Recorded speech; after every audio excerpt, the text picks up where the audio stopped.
Hello guys, കെറ്റി പാൻഡക്കിലെ എല്ലാവർക്കും സ്വാഗതം. അപ്പം ഇന്ന് ആപ്പിളിനെ കുറിച്ച് നിങ്ങൾക്കറിയാത്ത ഡിഫറെൻ്റ് ആയിട്ടുള്ള ഫാക്ട്സ് എന്തൊക്കെയാണെന്നാണ് നമ്മൾ ഈ വീഡിയോയിൽ ചർച്ച ചെയ്യാൻ പോകുന്നത്. അപ്പോൾ നമുക്ക് നേരെ വീഡിയോയിൽ പോകാം. നിങ്ങൾക്ക് ആപ്പിളിൻ്റെ ആദ്യത്തെ ലോഗോ ഏതാണെന്ന് അറിയാമോ? ഇതാണ് സാധനം. ഈ ലോഗോ ഡിസൈൻ ചെയ്തത് ആപ്പിളിൻ്റെ കോ ഫൗണ്ടറും കൂടിയായ റൊണാൾഡ് വെയ്ൻ എന്ന് പറയുന്ന വ്യക്തിയാണ്.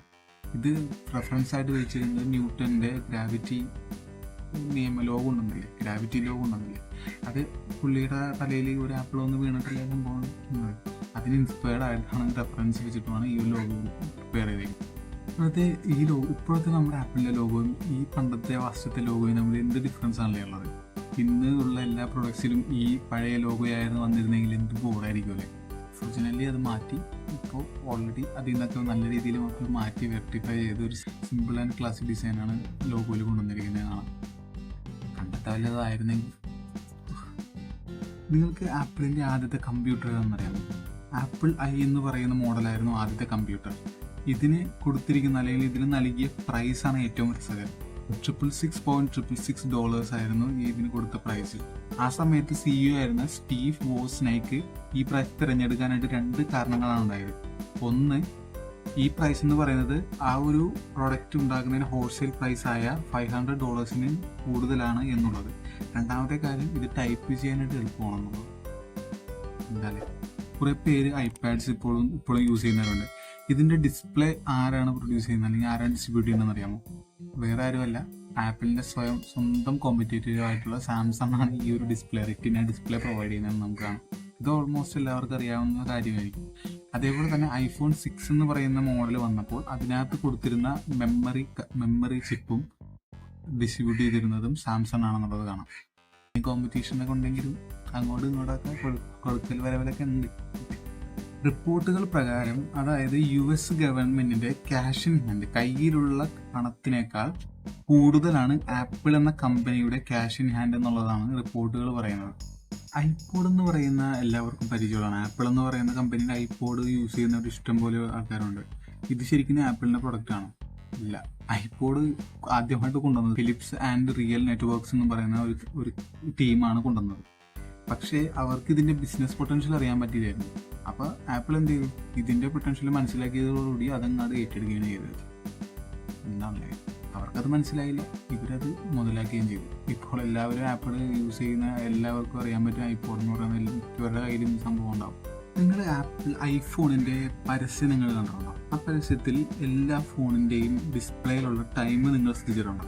ആ ടൈം എന്ന് പറയുന്നത് 9:41 AM ആണെന്നുള്ളത് കാണാം. എന്താണ് ഈ ടൈം സ്പെസിഫിക്കലി ഈ ഒരു ടൈം മാത്രം എന്താണ് ആഡിൽ കൊടുക്കുന്നതെന്ന് അറിയാമോ? 2007 സ്റ്റീവ് ജോബ് ഐഫോൺ ആദ്യമായിട്ട് റിവീൽ ചെയ്ത ടൈമാണ് പറയുന്ന ടൈം എന്ന് പറയുന്നത്. അതേ ടൈം തന്നെയാണ് ഇതുവരെയുള്ള എല്ലാ അഡ്വർടൈസ്മെന്റിലും. ആപ്പിളിന്റെ ഐഫോൺ അഡ്വർടൈസ്മെന്റിൽ നിങ്ങൾ എടുത്തു നോക്കി കഴിഞ്ഞാൽ നിങ്ങൾക്ക് ഡിസ്പ്ലേയിൽ കാണാൻ പറ്റുന്ന ടൈം ഇത് തന്നെയായിരിക്കും. ചുമ്മാ ഇരിക്കണമെങ്കിൽ ഒന്ന് ചെക്ക് ചെയ്ത് നോക്കി. നിങ്ങൾക്ക് എല്ലാവർക്കും അറിയാം, ആപ്പിൾ എന്ന് പറയുന്നത് ഒരു അമേരിക്കൻ കമ്പനിയാണ് അല്ലേ.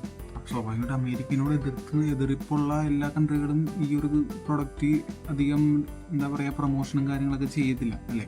പക്ഷേ അമേരിക്കനോട് ഏറ്റവും എതിർപ്പ് കാര്യങ്ങളൊക്കെ കാണിക്കുന്ന ചൈനയാണ് സെക്കൻഡ് ബിഗ്ഗസ്റ്റ് മാർക്കറ്റ് എന്നാണ് പറയുന്നത്.